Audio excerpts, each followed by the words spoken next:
How feel हो रहा था थोड़ा सा शुरू में? देयर सम टाइम आप आते हैं, ऐसा नहीं है कि इंसान, कल शुभमन गिल ने कहा भी है ना कि दबाव में है। वैसे एक और बड़ी बात है दिलचस्प, 2 मैचेस हुए हैं शुभमन गिल, बड़े इंपॉर्टेंट मैचेस, और दोनों मैचेस में वो प्रेस कॉन्फ्रेंस के लिए आए हैं, तो ये क्या इंडिकेट कर रहा है? ताकत का अपकमिंग कैप्टन। ये देखें, ये ऐसी नहीं होती चीजें कि पाकिस्तान के खिलाफ उनका बड़ा मैच था, ठीक है, अब फाइनल उनका टूर्नामेंट का बड़ा मैच, और दोनों मैचेस में प्री मैच जो मीडिया इंटरेक्शन है उसके लिए शुभमन गिल आए हैं। हाफिज साहब, हमारे गेस्ट को बड़ा सख्त दिल कर रहा है उनका बोलने का, क्योंकि हमारे इंट्रो के दौरान भी अपने प्रॉप्स ऐड कर रहे हैं, तो उनका इंट्रोडक्शन करवाए थे। हमारे साथ मौजूद है हमारे स्पोर्ट्स एनालिस्ट जीशान राणा साहब। अस्सलाम वालेकुम, कैसे हैं आप? यस, थोड़ा सा एक्साइटेड हो गया था तो मेरे का इंट्रो इतना इंटरेस्टिंग जा रहा है कि वो आपकी डिस्कशन हो जाए तो जरा तीनों शामिल हो जाते हैं इस गपशप में। शामिल समझें please, continue with intro. I should control my now you can talk. Shubman Gill की जहाँ तक बात की, हाफिज साहब ने obviously I was listening to him yesterday, last night as well, very rightly pointed out that Shubman Gill is being tipped as the next big thing for Indian cricket. Right. अब फ़र्क यही है कि उसके पास स्किल भी है, गाइल भी है, और फिर उसके पास बैकअप भी है, he backs it up as well. तो बिग स्टेज से पहले आई थिंक इंडिया अपने प्लेयर्स को जैसे अप स्टेज करता है, that is exactly what is happening with Shubman. हालांकि there are a couple of more people who are in that slot. इसमें हार्दिक पांड्या भी थे जो मेरे को वाइट बॉल का 50 ओवर्स के कैप्टन की रैंकिंग में समझ रहे थे, but direction is going toward Shubman कि Shubman he is going to take the medal if India wins tonight and if Rohit Sharma wishes to relinquish captaincy. ये बात और ये भी है, लेकिन आप देखें कि जब आप तैयार कर रहे होते हैं अपने नौजवान खिलाड़ियों को, तो वो ये ऐसे ही नहीं होता कि अचानक से आप उनको किसी की टोपी उतार के किसी और के सर पर रखते हैं।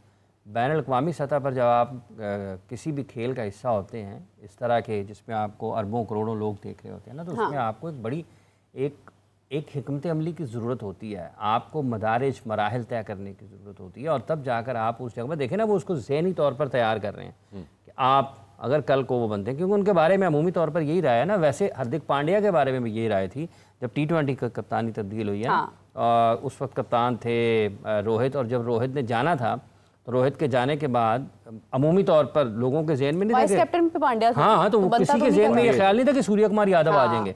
उन्होंने पांड्या को नहीं दिया, उन्होंने सूर्य कुमार यादव को कप्तानी दे दी, ठीक है।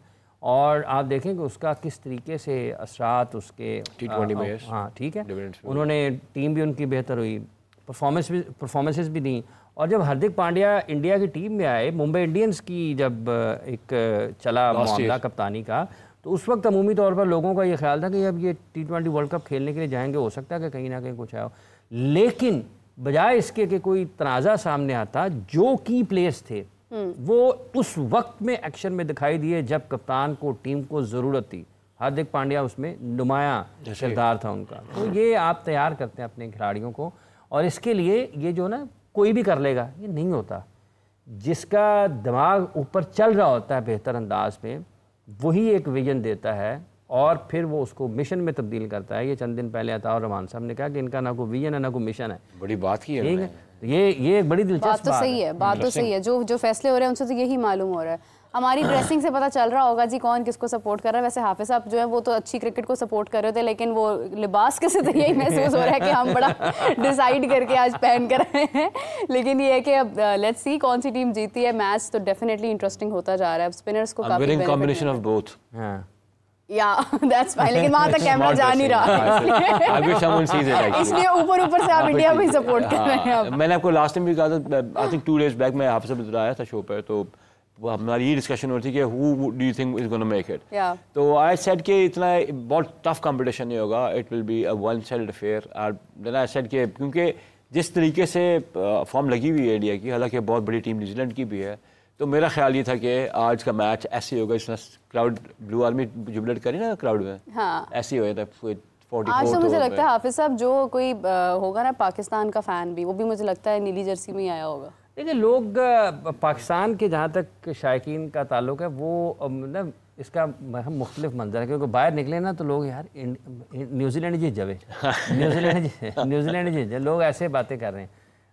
पाकिस्तान में जब हुआ था 96 का वर्ल्ड कप, उस वक्त पाकिस्तान ने फाइनल में श्रीलंका को बहुत सपोर्ट किया था। और ये माजी में इंडिया और पाकिस्तान के लोगों का ये भी है कि अगर दोनों की कोई एक टीम नहीं होती तो वो दूसरी टीम को सपोर्ट कर रहे थे कि यार चलो वो जीते, लेकिन अब इस मरतबा जो है अब पाकिस्तान की टीम खुद, उस वक्त पाकिस्तान की टीम हारती नहीं इतनी ज़्यादा। अभी वो 90s वाला भी शोर मचा हुआ ना कि उन्होंने कुछ नहीं किया, उन्होंने कुछ नहीं किया, वो एक बहस है। वो फिर एक एक्सपेक्ट पोस्ट भी कर दी। ये हर चीज़ का जवाब नहीं देना चाहिए ना, एक बात ये है। दूसरा मेरा ख्याल है कि कोई और भी आया है, कोई और भी आ गया और वो आए हैं जी जनाब साउथ अफ्रीका की उम्मीद लिए, ऑस्ट्रेलिया की उम्मीद लिए कि शायद वो टीम के अंदर होती। Out of the box out of the box Rai Ajlan sahab, अस्सलाम वालेकुम, कैसे हैं आप? न्यूजीलैंड वाला पुराना वाइट है। मतलब सब कुछ ही है इसमें, मुझे इंग्लैंड भी नजर आ रहा है ऊपर। मतलब ये उन्होंने ना चैंपियंस ट्रॉफी का मंजरनामा पेश कर दिया, पेश कर दिया JJUL जेड़ा जीते ओदे नाल। अच्छा ब्लू भी है बीच में, इन्होंने ना ये बिग 3 वाला पूरा अपना गेटअप किया हुआ है। एक्चुअली में ही इज बिग 3, ये मतलब ये साबित कर रहे हैं। ये मेरा में हुजम की वजह से नॉट एट ऑल। अच्छा अजलान साहब, नहीं ठीक है, कह सकते हैं। बड़ा वोकल। अच्छा अजलान साहब, हम लोग अभी डिस्कस तो खैर अपनी अपनी सपोर्ट की बात मजाक में कर रहे थे, लेकिन ये है कि आज शुरू में जिस तरह हाफिज साहब अभी कुछ देर पहले कह रहे थे कि काफ़ी लग रहा था कि न्यूजीलैंड जो है वो जान में आ चुका है, 60 रन बना लिए, फिर उसके बाद वही पाकिस्तान वाला हाल हो गया कि मतलब विकेट जाना शुरू हो गई। तो क्या हुआ, मतलब सडनली इंडिया की तरफ वो मोमेंटम चला गया, इंडिया ने फ़ायदा उठाया स्पिनर्स का, या आपको लगता है टॉस का फैसला कहीं ना कहीं न्यूजीलैंड को लग रहा होगा कि गलत हो गया? टॉस का फैसला बिल्कुल ठीक था, because by the time wicket मुश्किल होता जाएगा। जो कि पिच रिपोर्ट एरन फिंच की थी, उसमें यही था कि it will get harder to bat on this as game proceeds. So वो वाला एक फैक्टर लाजमी है, बिकॉज इस विकेट ने स्लो होते जाना है विद टाइम। हाँ, अब ये देखना होगा कि क्या न्यूजीलैंड अपनी स्पिन को उतना ही जो है एक्सप्लॉइट कर पाता है या नहीं, जितना एक्सप्लॉइट इंडिया की टीम ने अब तक कर लिया है। बिकॉज इंडिया की टीम ने जहाँ तक देखेंगे, उन्होंने अब इट्स क्लियर कि कम अज़ कम कोई 35 ओवर तो उन्होंने स्पिनर से करवाने हैं, because they are playing 4 spinners there. उसमें उनके पास वरुण चक्रवर्ती की ऑप्शन थी जिसने उनको अप टॉप एक विकेट भी लेकर दिया। दैन उनके पास कुलदीप यादव की एक ऑप्शन मौजूद थी जिसने उस वक्त में उनको विकेट लेके दी, जिस वक्त नज़र आ रहा था कि उनका सबसे बेहतरीन बैटर जो कि स्पिन को सबसे अच्छा खेलता है वो मौजूद है। और इंटरेस्टिंगली ये पहली मरतबा नहीं है, इससे पहले भी 2 मरतबा वनडे में उनको आउट कर चुके हैं। 31% उनका डॉट बॉल रेशो है against Kuldeep Yadav, Kane Williamson. उसका मतलब ये है कि केन विलियमसन स्ट्रगल करते हैं उनके against, it doesn't take Kuldeep Yadav as scoring option.